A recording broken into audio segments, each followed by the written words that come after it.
Nah, pada kesempatan ini kita akan mendengarkan sharing yang dibawakan oleh hambanya Pak Paruntungan Girsang, dan dengan tema menjadi keluarga yang melayani. Dan untuk itu saya minta buat Bapak Ibu agar mute ya, menutup mic-nya untuk sementara sampai dengan nanti di acara Q&A. Jadi kita fokus untuk mendengarkan sharing dari Pak Girsang. Dalam waktu dan tempat dipersilakan Pak, silakan. Selamat pagi sahabat-sahabat sekalian. Pertama sekali juga mengucapkan selamat datang kepada sahabat-sahabat yang baru pertama sekali, juga sahabat-sahabat yang rutin hadir di Crash Center Ministry Zoom kita ini.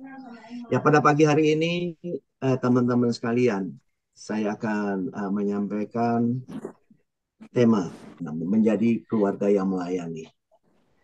Ya, tidak terasa sekarang ini sudah hampir mau akhir tahun udah. Oke, saya Pak Anton, Bro Anton dari Denpasar. Selamat pagi, selamat pagi. Ya, selamat pagi.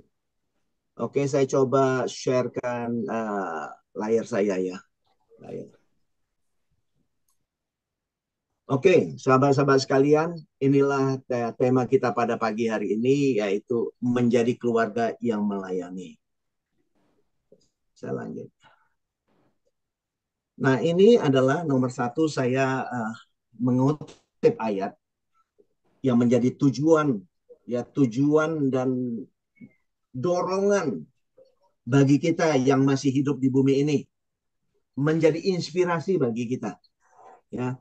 Nah, dikatakan di Matius 20 ayat 28, ya.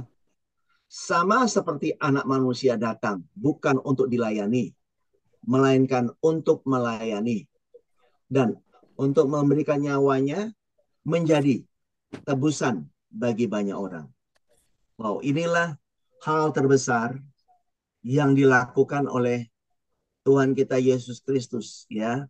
Dia bukan dilayani tetapi melayani, bahkan sampai menyerahkan nyawanya bagi tebusan bagi banyak orang. Kemudian hal yang sama dengan itu yang diajarkan kepada kita, umatnya yang masih hidup di bumi. Nah, di Kolose 3 ayat 23 berkata, apapun juga yang kamu perbuat, perbuatlah dengan segenap hatimu, seperti untuk Tuhan dan bukan untuk manusia. Nah, di sini ada penekanan, ya. Jadi kita ini di dalam kehidupan kita sehari-hari, kemanapun kita pergi, dimanapun kita berdiri, dimanapun kita ditugaskan, ya, baik di marketplace, di pemerintahan, di mana saja, ya, perbuatlah, ya, dengan segenap hatimu seperti untuk Tuhan. Ada kata-kata di sini seperti untuk Tuhan. Seperti untuk Tuhan. Untuk siapa? Sebenarnya itu untuk kehidupan ini. Benarnya. Tuhan mau hidup kita berarti bagi kemanusiaan, bagi kehidupan. Maka di sini dikatakan supaya kita ada dorongan dalam hidup kita, supaya kita memberikan yang terbaik. Maka dikatakan, ya kan, apapun yang kamu perbuat, perbuatlah dengan segenap hatimu seperti, ya, seperti untuk Tuhan, supaya kita memberikan karya-karya terbaik tanpa pamrih. Nah, itu kira-kira betul-betul memberikan keagungan kepada yang agung itu, seakan-akan begitu. Nah, itulah yang kita berikan dalam kehidupan ini, bagi kehidupan. Nah, ini. Jadi di sini sudah mengajarkan bahwa kita tidak egoisme dalam kehidupan kita. Jadi ini menyatakan bahwa orang lain itu lebih penting. Ya, kehidupan orang lain itu lebih penting daripada diri kita. Kira-kira ini artinya demikian. Nah, saudara sekalian, mari kita perhatikan gambar ini. Nah, kita paham ya bahwa kita sudah diselamatkan, jiwa kita yang diselamatkan. Jiwa. Ya. Nah, maka kalau kita sudah mengerti bahwa jiwa kita diselamatkan, kita tahu bahwa kita hidup oleh roh, dipimpin oleh roh. Ya, ini gitu ya. Nah, kalau kita melihat di perjanjian lama, teman-teman sekalian. Perjanjian lama ini, mari kalau membaca perjanjian lama, saya menyarankan ya kepada kita semua. Jangan kalau kita baca perjanjian lama, ayat itu kita tarik ke tahun 2021. Ayatnya ditarik ke tahun 2200 nanti, ya kan? Diberlakukan di situ. Nah, itu sudah kurang pas. Karena perjanjian lama adalah bayangan. Bayangan. Penggenapannya di perjanjian baru, yaitu diwujudkan dalam Kristus dan juga sang mempelai. Ya, mempelainya. Jadi penggenapannya ada di situ. Ya. Maka kita melihat salah satu contoh event, ya, kejadian, yaitu air bah. Air bah. Nah, di waktu air bah ini Nuh disuruh membuat bahtera. Dan Nuh ada di dalam bahtera dan keluarganya. Maka mereka selamat. Jadi bagi yang tidak mengenal Tuhan, tidak mau mendengarkan Tuhan waktu seruan ini dikatakan, mereka tidak mau nurut, tidak mau taat waktu itu untuk naik ke dalam bahtera. Maka mereka binasa. Jadi mereka semua di luar bahtera ini binasa. Yang selamat cuma Nuh dan keluarganya, jiwa mereka selamat. Ini adalah gambaran, Bapak Ibu sekalian. Ini adalah gambaran yang diberikan Tuhan di perjanjian lama, penggenapannya ada di perjanjian baru. Ya. Nah, untuk penggenapan inilah yang tadi katakan Yesus bukan datang untuk dilayani tapi melayani, maka dia mati di kayu salib ini. Mati di kayu salib supaya gambaran ini digenapi dalam kehidupan umatnya.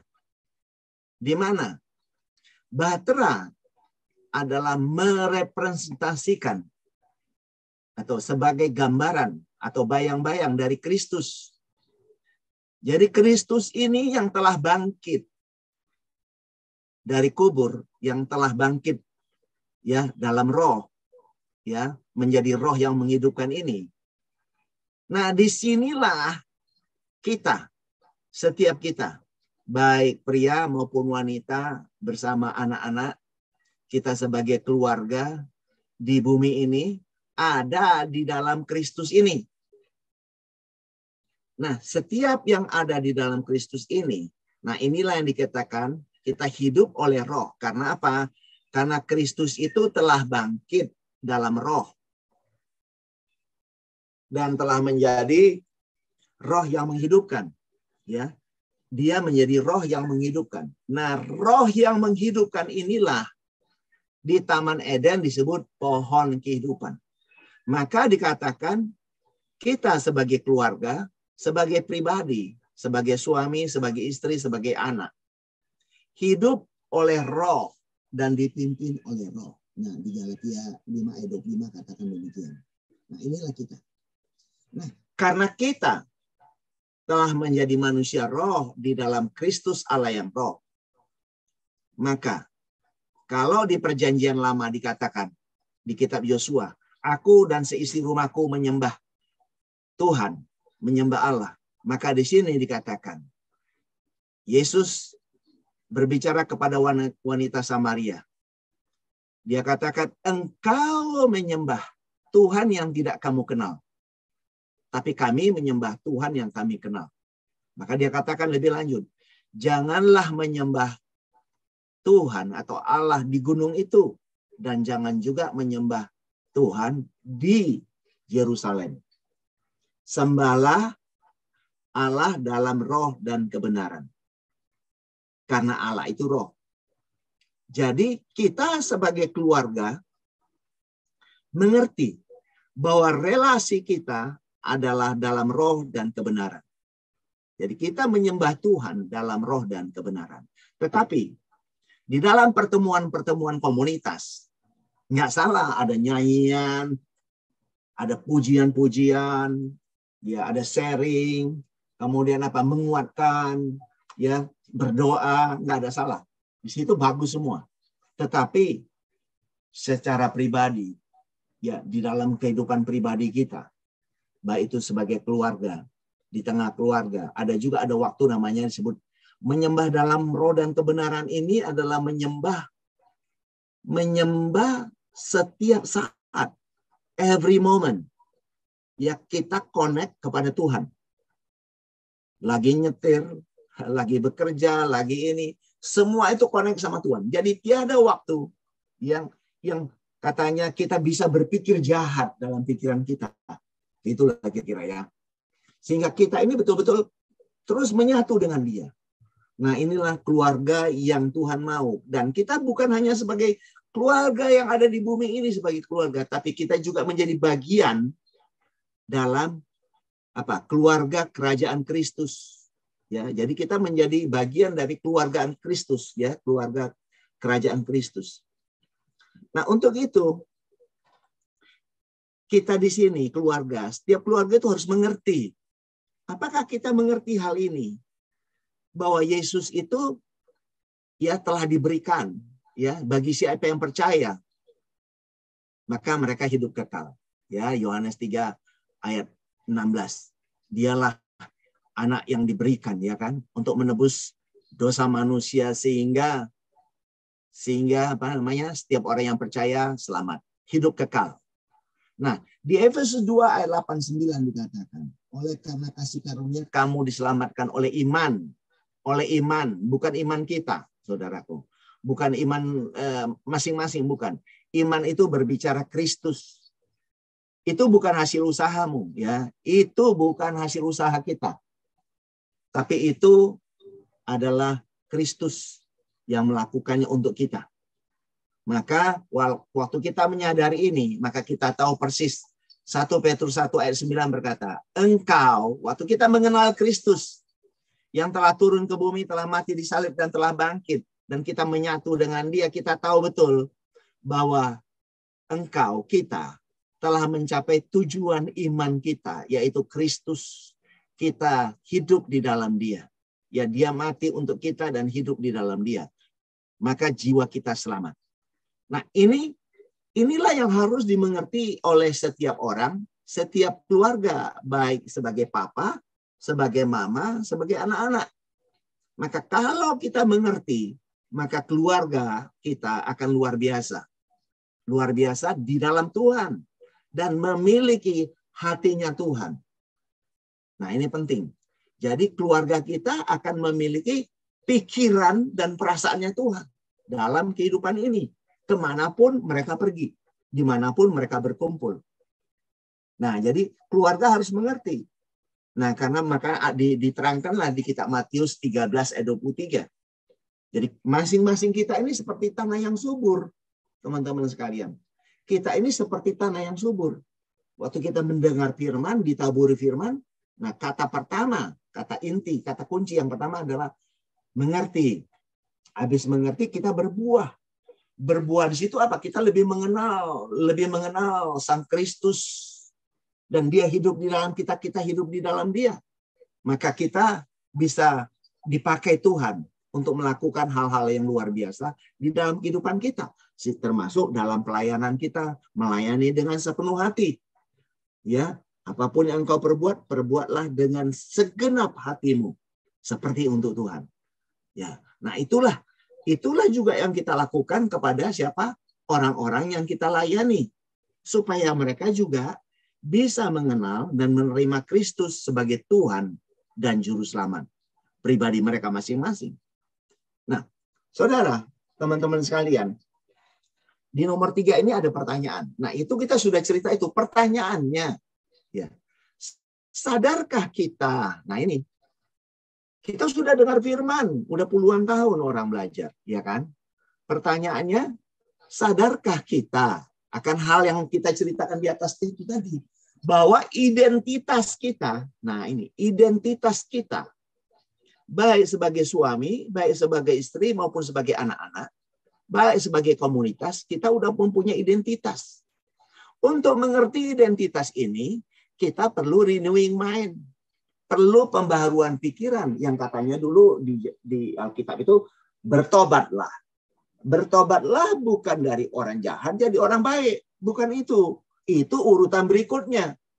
Bertobatlah adalah maksudnya adalah apapun yang engkau percayai, apapun yang engkau terpesona dalam hidupmu, ya, apakah itu hukum Taurat, apakah itu filsafat, ataukah ilmu pengetahuan yang luar biasa yang membuat kita lupa Tuhan.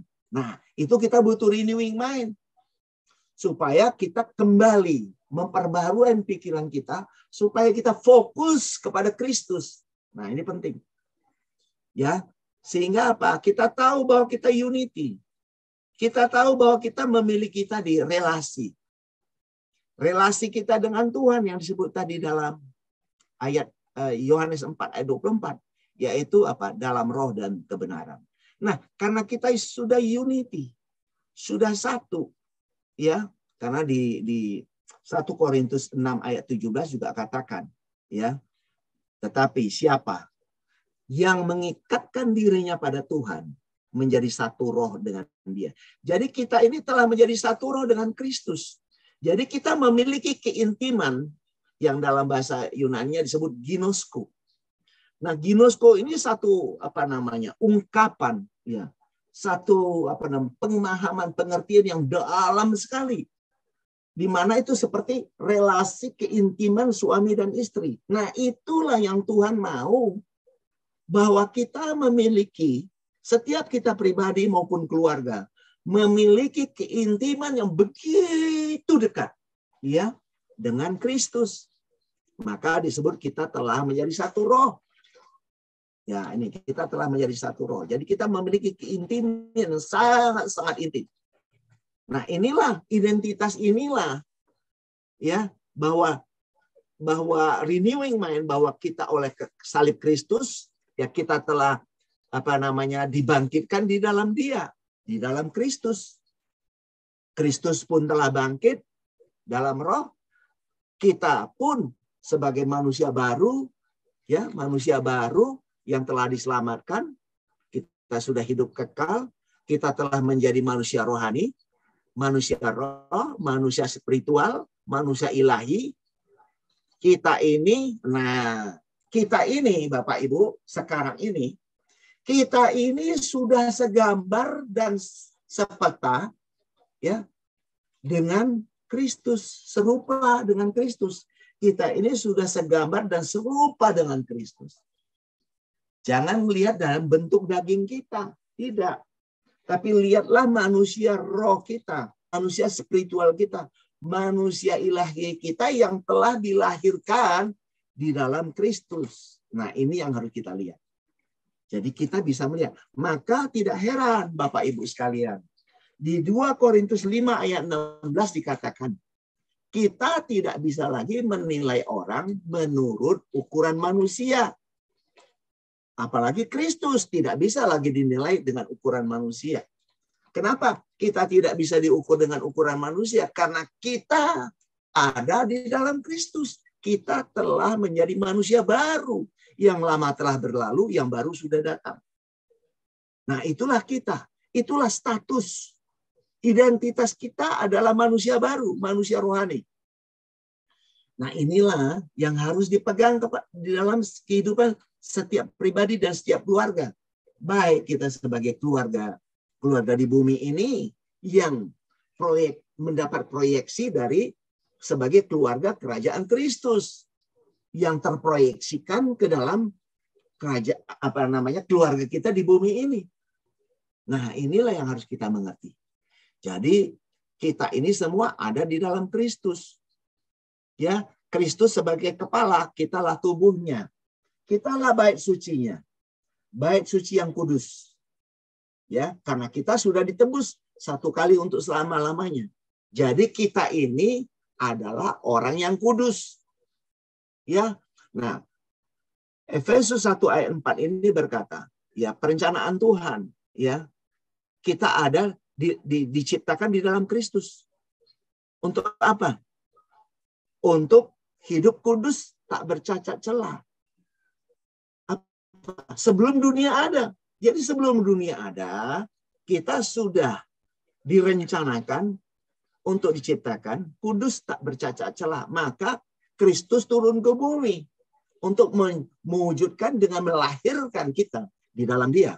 Maka kita menjadi umatnya yang kudus tak bercacat celah.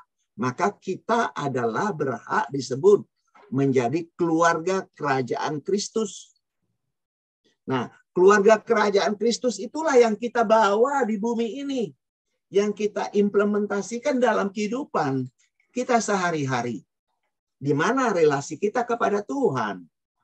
Ya, memiliki ginosko. Ya, memiliki relasi yang intim dalam roh dan kebenaran dengan Tuhan. Nah, inilah yang Tuhan kehendaki dalam kehidupan kita. Jadi, kita ini hidup dalam kasih dan kebenaran. Christ in you, the hope of glory. Inilah kita. Makanya, bagi keluarga yang sadar, ya, bagi keluarga yang sadar, mengerti benar akan hal ini, mengetahui identitasnya, ya kita manusia roh, kita ada di dalam Kristus. Nah, kalau di Efesus 2 ayat 10 ini, teman-teman, di sini dikatakan apa? Kita ini buatan Allah, diciptakan dalam Kristus. Untuk apa? Melakukan pekerjaan baik. Pekerjaan yang baik yang telah Allah persiapkan sebelumnya supaya kita hidup di dalamnya. Perbuatan baik sehari-hari itu bagus. Ada orang Hindu, orang Buddha, orang Konghucu, orang ateis, orang Muslim. Semua mereka melakukan hal baik itu bagus. Tapi ada satu hal yang tidak bisa mereka lakukan. Hidup di dalam Kristus dan Kristus hidup di dalam dia. Menangkap kebenaran ini yang nggak bisa ditangkap. Itulah yang Tuhan mau. Karena Kristus telah dipersiapkan Allah sebelumnya. Sebelum dunia dijadikan, Kristus sudah disiapkan. Untuk apa? Untuk menebus dosa manusia. Sehingga kita ada di dalam dia. Nah, kehidupan di dalam perbuatan baik yang Kristus lakukan, yaitu menebus dosa manusia. Kita hidup di dalam Kristus itu. Itulah perbuatan baik yang kita harus hidup di dalamnya. Ini penting sekali. Sehingga waktu Kristus hidup di dalam kita, kita hidup di dalam dia. Maka kita bisa melakukan yang terbaik. Karena Tuhan yang melakukan lewat saudara dan saya. Maka kita akan memiliki apa nih? Powerful ministry.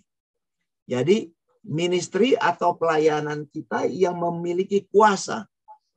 Kuasa. Saudara, saya balik sedikit. Sebagai contoh keteladanan yang kita kalau pelayanan ya, kita lihat di sini. Nah, saya klik di sini ya, saudara. Ini pelayanan yang perlu kita tiru. Nah, ini keteladanan yang Paulus berikan dalam pelayanannya di zaman dulu, di tahun 50-an, sejak dia percaya Yesus ya, sampai tahun 60-an sebelum kematiannya, dia katakan apa ini? 1 Korintus 9 ayat 17-18. Kalau andai kata aku melakukannya menurut kehendakku sendiri, memang aku berhak menerima upah. Nah, inilah makanya orang yang melayani kemana, khotbah kemana, sering menerima upah.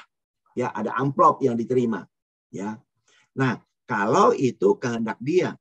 Tapi mari kita lihat, baca lebih teliti. Tetapi, karena aku melakukannya bukan. Jadi bukan menurut kehendakku sendiri. Jadi Paulus melayani bukan atas kehendaknya sendiri. Maka dia katakan pemberitaan itu, yaitu pelayanan yang dia lakukan adalah tugas penyelenggaraan yang ditanggungkan kepadaku. Pertanyaannya adalah, apakah kita juga mendapat tugas seperti ini? Bahwa pelayanan itu adalah suatu tanggung jawab yang Tuhan berikan kepada kita. Bukan orientasi dalam pelayanan kita adalah mendapatkan uang. Kalau ingin mendapatkan uang, nah itu namanya agenda pribadi kita. Bukan Tuhan yang pakai kita. Nah, ini kita harus bisa melihat ini lebih dalam pelayanan ya. Nah, maka ayat 18 dikatakan, Kalau demikian, apakah upahku? Nah, apa upahku? Upahku ialah ini, bahwa aku boleh memberitakan Injil tanpa upah. Wow, dahsyat sekali. Teman-teman sekalian ya, dahsyat sekali Bapak Ibu. Jadi upah yang Paulus lakukan adalah dia menurut dia menginjil, memberitakan kerajaan Allah itu, kerajaan Kristus adalah boleh memberitakan Injil tanpa upah. Dan bahwa aku tidak mempergunakan hakku sebagai pemberita Injil. Jadi haknya nggak ada. Karena dia katakan juga di Galatia 2 ayat 19-20. Dia telah mati. Ya, aku telah mati oleh hukum Taurat untuk hukum Taurat. Ya, aku hidup bagi Allah. Dia bilang aku hidup bagi Allah. Aku telah mati bersama Kristus di kayu salib. Namun aku hidup. Tetapi bukan lagi aku yang hidup. Dia katakan apa? Kristus yang hidup dalam aku. Dan hidup yang aku hidupi dalam daging, ya dalam tubuh ini, dia katakan apa? Hidup oleh iman. Bukan iman dia. Iman dalam anak Allah. Dalam Kristus. Yang telah mengasihi dan telah memberikan dirinya. Menyatakan dirinya bagi umatnya. Wow, dahsyat sekali teman-teman ya. Saya lanjut. Nah, hal keselamatan. Nah, ini yang tadi saya sudah sebutkan di atas. Jadi, sebab karena kasih karunia kamu diselamatkan oleh iman. Nah, iman. Iman ini berbicara Kristus. Nggak ada usaha kita. Nggak ada kekuatan kepercayaan kita ada di sini. Ya, kita percaya bahwa kita menerima dia. Ya, mengaminkan, menerima dia. Jadi bukan kekuatan iman kita, bukan. Ini adalah Kristus. Ya, jadi bukan hasil usaha kita, tapi pemberian. Nah, ini kita harus paham nih, pemberian. Ya, ini tadi saya udah ceritakan, ya ini yang buatan Allah udah. Nah, ini. Jadi kita sudah mencapai tujuan iman kita, yaitu keselamatan jiwa kita. Ya, ini gitu. Oke, teman-teman sekalian. Ya, saya lanjut.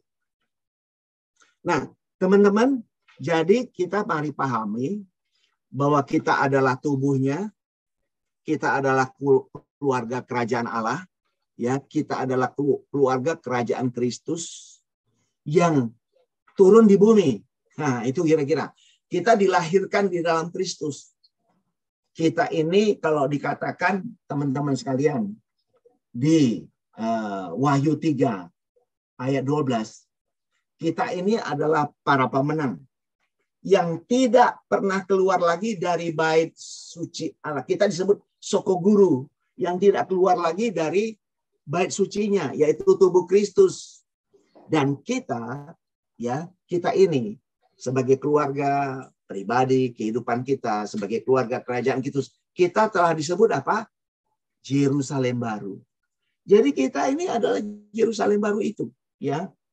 Jadi ingat, kita ini tidak pernah keluar lagi dari bait suci itu. Dari keluarga kerajaan Kristus itu, kita tidak keluar dari situ.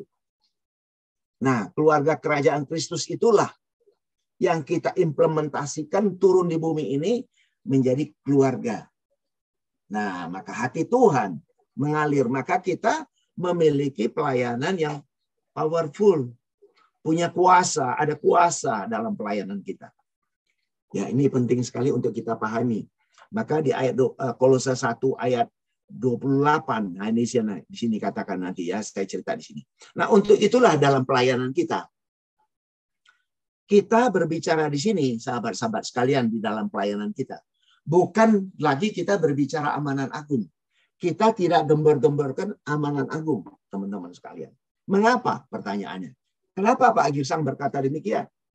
Karena amanat agung itu dalam konteks perintah di situ sudah diselesaikan dengan sempurna oleh para rasul. Maka terjadilah akhir zaman. Akhir zaman runtuhlah bait suci Allah. Sudah selesai. Itu sudah selesai. Maka dikatakan di Roma 10 ayat 17-18. Ya, dikatakan di sana. Iman datang dari mana? Pendengaran. Dari pendengaran apa? Akan firman Tuhan. Apakah mereka sudah mengabarkannya kemana-mana? Sudah. Sudah sampai ke ujung-ujung bumi. Sesuai konteksnya. Maka terjadilah Apa yang dikatakan di Matius 28 ayat 20. Aku menyertai kamu sampai akhir zaman. Nah, aku menyertai. Waktu itu menyertai. Belum diceritakan bersatu. Menyertai. Ya, menyertai. Sampai akhir zaman. Sampai runtuhnya bait suci Allah. Jadi runtuhnya bait suci Allah adalah akhir zamannya. Siapa? Akhir zamannya kiblat. Kiblatnya. Pusat kehidupan bangsa Yahudi zamannya diakhiri untuk masuk ke dalam zaman baru. Jadi kita sekarang ini adalah pelayan-pelayan yang melayani di zaman baru. Di zaman baru. Di mana kita mengambil contohnya Kolose 1 ayat 28. Dia di sana dikatakan Kristuslah yang kita beritakan. Supaya kita mengajar orang, membimbing orang, mementor orang, supaya orang renewing mind, ngerti, supaya mereka juga mengalami apa? Kesempurnaan dalam Kristus. Nah, ini nih. Kesempurnaan dalam Kristus. Jadi tugas kita adalah membawa orang tersadarkan. Membawa orang orang renewing mind. Terjadi pertobatan dari pemikiran lama mendapat pemikiran yang baru. Tentang Kristus, tentang kasih karunia. Sehingga kita tahu bahwa kita telah ditebus. Nah, bagi kita yang percaya, kita mengalami hidup kekal. Dan kita sudah ditebus satu kali untuk selama-lamanya. Dikuduskan sekali untuk selama. Nah, ini yang harus ditangkap banyak orang di luar sana. Supaya bukan hanya kita yang selamat, kita yang sadar bahwa orang di luar sana juga harus sadar bahwa mereka selamat. Nah, makanya kalau kita meminjam apa kata Demos Zakarian di FGB Man, ya, dia katakan apa? Ya, dia berkata kepada ini, salam orang-orang terbahagia di dunia. Ya, jadi apa namanya? The happiest people on earth. Jadi kita ini sebenarnya adalah orang-orang terbahagia. Orang-orang terbahagia di dunia. Nah, kita juga mau orang di luar sana, siapapun mereka, agar renewing mind, sadar bahwa mereka sebenarnya juga ada di dalam Kristus. Ada. Bukan kalau kita doakan terus dosanya perotolan satu-satu. Dosanya sudah diselesaikan oleh Kristus di kayu salib. Ribuan tahun yang lalu. Jadi udah selesai dosa, urusan dosanya udah selesai. Kalau salah iya. Jadi setiap orang salah ada konsekuensi hukumnya. Ya ada konsekuensi. Tetapi dosanya sudah ditebus. Jadi berilah pemahaman kepada banyak orang di luar sana bahwa dosa mereka pun sudah ditebus, sudah selesai. Tuhan sayang mereka.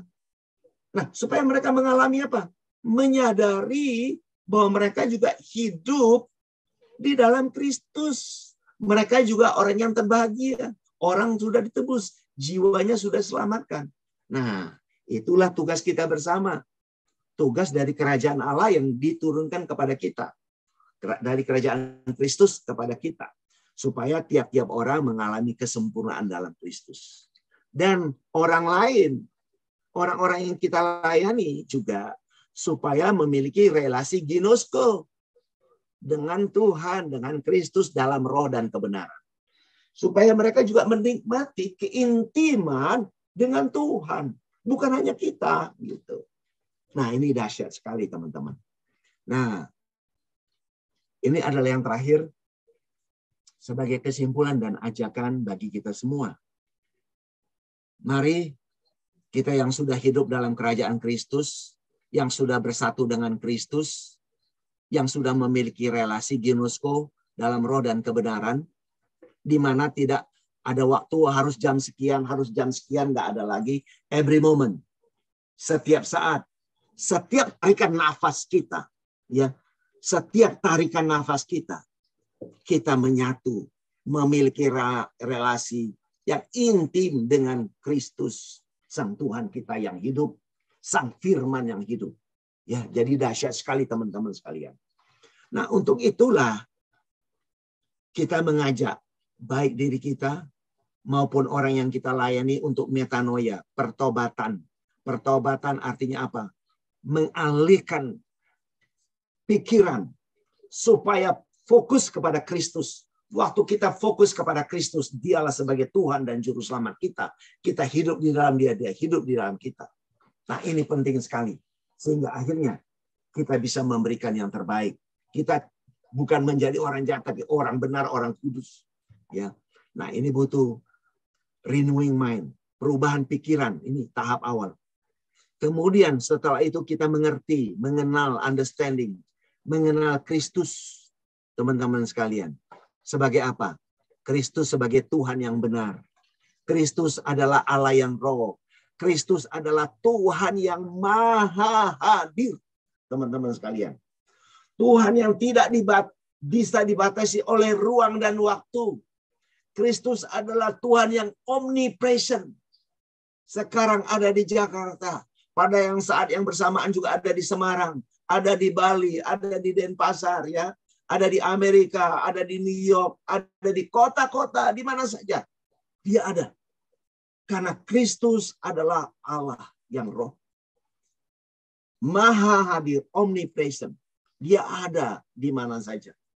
Pertanyaannya, apakah orang mengerti akan hal itu? Nah, ini tugas kita bersama. Ya, supaya mengenalkan Kristus yang dahsyat itu. Ya, sehingga apa? Orang juga akan mengerti bahwa mereka telah menjadi manusia baru. Ya.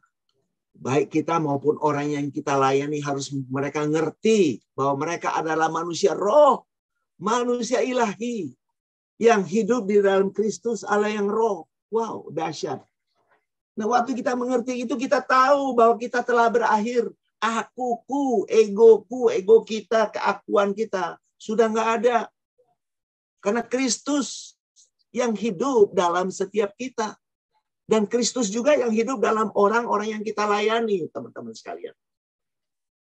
Mari kita aminkan. And be happy, jiwa telah diselamatkan.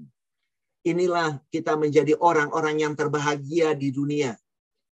Yang disebutkan kita meminjam dari Bapak Demos Zakaria, ya, dari FG Women. Jadi kita adalah orang-orang terbahagia di dunia. Nikmati hidup, nikmatilah itu. Kita orang terbahagia. Jangan kita mengeluh itu, mengeluh ini. No, kita orang terbahagia. Kita sudah bersatu, kita sudah unity, menjadi satu roh dengan Kristus. Mari nikmati hidup ini. Bahwa kita menjadi satu dengan Dia. Maka pelayanan kita ada kuasa di situ. Ya, ada kuasa. Nah, kita telah hidup oleh Kristus, oleh roh. Karena Kristus itu adalah Allah yang roh. Nah, kita dipimpin oleh roh, oleh Kristus. Karena Dia yang hidup dalam saudara dan saya. Ya, Kristus yang hidup dalam saudara dan saya. Maka, ya, hidup. Kita dalam hidup. Mari memiliki relasi yang ginosko. Yang memiliki keintiman dengan Kristus dalam roh dan kebenaran. Wow, dahsyat sekali, saudara sekalian, teman-teman ya. 9. Nah, di dalam Kristus, kita ini disebut jemaatnya. Family. Ya, family. Kita disebut apa? Tubuhnya. Mempelainya. Yang kudus. Dan tak bercacat celah. Nah, inilah yang Tuhan rindukan sejak dunia dijadikan. Maka Dia katakan, marilah kita menjadikan manusia segambar dan serupa dengan kita. Nah, ini kerinduannya. Maka Dia katakan juga dalam pelayanannya. Ya, serigala punya liangnya. Burung punya sarangnya. Anak manusia tidak punya tempat meletakkan kepalanya. Jadi Kristus rindu bersatu dengan kita sebagai mempelainya, teman-teman. Sehingga kita menjadi satu keluarga, keluarga kerajaan Kristus. Nah, pikiran kita, perasaan kita adalah perasaan Kristus, sehingga tubuh kita adalah bagian dari tubuh itu, bagian dari kerajaan itu, yang menyebar. Yang ada di marketplace dimanapun kita ada, menceritakan kasih-Nya Tuhan itu. Yang dahsyat yang kita hidupi. Supaya orang lain juga merasakan hal yang sama. Menghidupi hal yang sama. Seperti apa yang kita hidupi, teman-teman sekalian. Nah, untuk itu kita yang sadar. yang mengerti. Ya, maka dalam hidup kita, tadi kita katakan apa? Kita adalah orang terbahagia, kita be strong, keluarga yang kuat, keluarga yang powerful, yang di dalam kehidupan sehari-hari penuh dengan ucapan syukur. Dan kita pun menjadi keluarga-keluarga yang kreatif, ya, orang-orang yang kreatif untuk saling membangun satu dengan yang lain, untuk berarti dimanapun kita ditugaskan di kantor kita.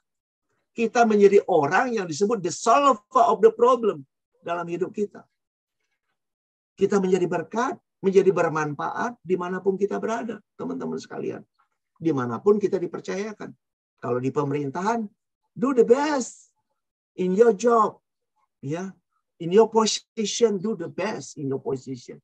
Lakukan yang terbaik. Jangan ngikuti pola-pola dunia. Korupsi itu, korupsi ini. No, no, no. Tidak. Ya, jangan kita seperti dunia. Tidak. Kerajaan Kristus yang kita bawa ke dunia. Marilah kita sebagai keluarga kerajaan Allah, keluarga kerajaan Kristus yang membawa aroma kerajaan Kristus, warna kerajaan Kristus mewarnai kehidupan sehari-hari. Nah, inilah yang kita, tugas yang Tuhan berikan kepada kita, Bapak Ibu Saudaraku. Ya, maka ya hidupilah ya kita sebagai orang terbahagia di dunia. Be strong in the Lord Christ Jesus, God Almighty. Ya, mari kita dalam kehidupan kita sehari-hari kita memiliki hati, pikiran dan perasaan yang ada pada Kristus. Karena Dia kepala, kita sudah satu dengan Dia. Kita ini tubuhnya. Ya, kita mati, Dia yang hidup. Jadi mari kita resting, menikmati peristirahatan kita di dalam Dia. Dari sekarang sampai selama-lamanya. Teman-teman sekalian, ada di dalam Dia.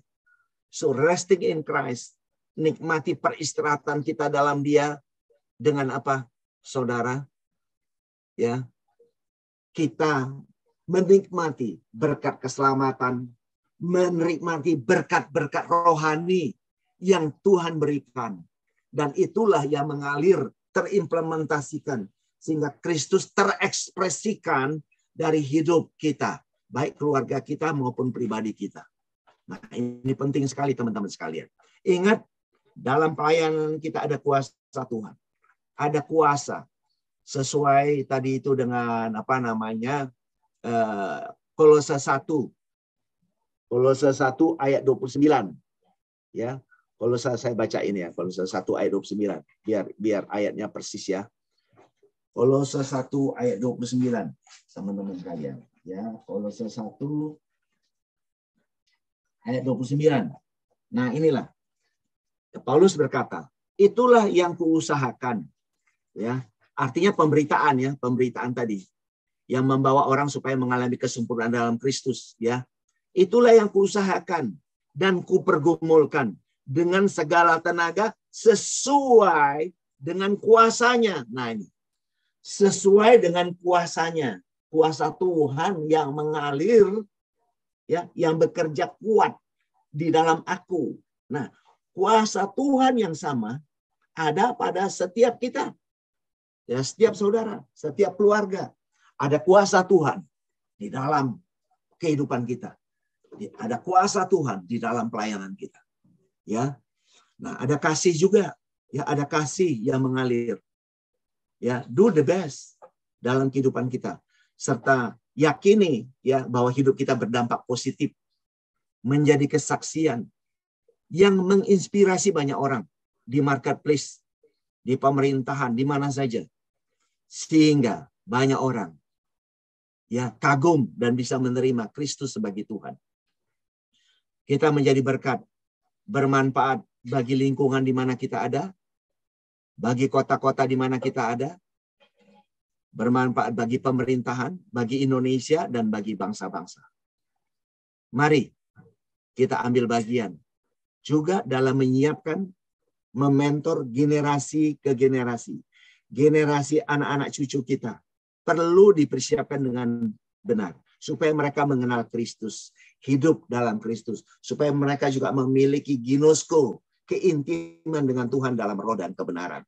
Ya, memiliki relasi sehingga mereka juga akan menjadi orang-orang yang luar biasa dalam hidupnya, yang memberkati banyak orang, bermanfaat bagi banyak orang. Nah, inilah yang kita mau hidupi di dalam kehidupan pelayanan kita sehari-hari. Demikian teman-teman sekalian yang bisa saya sampaikan. Mari sebelum saya akhir kita berdoa ya. Kita berdoa. Tuhan Yesus Kristus, kami mengucap syukur dan berterima kasih kalau Engkau telah pakai hamba-Mu untuk menyatakan, menyampaikan kebenaran firman-Mu yang menjadi isi hati Tuhan, pikiran Tuhan, dan perasaan Tuhan yang hari ini tersampaikan kepada banyak rekan-rekan. Tuhan, kami mau aminkan bahwa firman yang ditabur, yang kami dengar, itu bisa kami mengerti. Kami mengenali-Mu lebih dalam, dan dalam. Dan inilah kami. Kami telah bersatu dengan Engkau, Tuhan. Kami telah menjadi satu roh dengan Engkau, Kristus. Dan kami aminkan kami bisa memiliki relasi yang begitu intim. Ginosko. Setiap saat, every moment. Dalam roh dan kebenaran. Terima kasih Tuhan atas jalinan ikatan perjanjian ini. Ikatan relasi yang begitu indah di dalam kehidupan kami. Sehingga hidup kami tidak seperti pada zaman perjanjian lama yang dikatakan di Alkitab yang berbeban berat, yang letih lesu. Kami tidak letih lesu, kami tidak berbeban berat. Tapi kami be happy. Kami adalah orang-orang yang terbahagia di dunia. Di dalam Engkau. Terima kasih Tuhan. Engkau yang mengalir. Engkau yang terekspresikan dalam kehidupan setiap pribadi. Baik kami sebagai suami, sebagai istri, sebagai anak-anak, sebagai sahabat, sebagai komunitas. Baik di dalam Christ Center Ministry maupun di dalam keluarga masing-masing yang kami dapatkan, kami sebagai keluarga dari kerajaan Kristus. Terima kasih Tuhan atas pencerahan ini, atas iluminasi yang Tuhan berikan kepada pikiran kami, hati kami, sehingga kami mengenali begitu dahsyatnya rencana-Mu dalam kehidupan kami. Inilah kami Tuhan. Pakai kami seturut apa yang menjadi rencana-Mu. Kami siap melakukannya bersama Engkau. Terima kasih Tuhan. Pakai setiap sahabat yang hadir. Semua sahabat yang ada di Zoom ini. Tuhan berkati mereka semua. Kami mau aminkan. Kami semua Engkau beri kekuatan kesehatan yang prima Tuhan. Kami aminkan kami dijauhkan dari segala kuman penyakit, virus-virus penyakit. Dan kami aminkan juga yang sakit, keluarga yang sakit. Disembuhkan, dipulihkan di dalam nama Yesus. Siapapun mereka kami tidak bisa sebut satu persatu. Tapi mereka dipulihkan. Terima kasih Tuhan. Dan Tuhan, kami aminkan juga. Apa yang Tuhan percayakan kepada kami, anak cucu kami dan kami semua. Apa yang kami kerjakan. Kami aminkan atas berkat semuanya. Engkau berkati sempurna. Terima kasih Tuhan. Hidup kami berarti kemanapun kami pergi dan dimanapun kami berdiri. Kami Engkau pakai menjadi jawaban. Menjadi the solver of the problem dimanapun kami ada. Terima kasih Tuhan. Berekspresilah Tuhan. Di dalam kehidupan setiap kami. Sesuai apa yang Engkau katakan di Filipi 2 ayat 13. Kristuslah yang melakukannya baik kemauan maupun perbuatan. Sesuai kerelaannya dalam hidup setiap kami. Pribadi lepas pribadi dan keluarga lepas keluarga. Terima kasih Tuhan. Terpuji nama-Mu hanya di dalam nama Yesus. Bagi kita yang percaya dan menghidupi firman-Nya, Sang Firman yang hidup dalam hidup. Dan siap untuk menjadi berkat dimanapun kita ada. Siap dipakai untuk melayani. Mari sama-sama kita katakan di dalam nama Yesus. Haleluya Tuhan. Amin. Amin. Amin. Terima kasih Pak Gisang. Terima kasih atas sharing firman-Nya, sungguh memberkati dan mengajak kita untuk metanoia dan renewing mind serta memahami dan mengenal Kristus dengan benar dalam pelayanan. Terima kasih Pak. Bapak silakan beristirahat sejenak.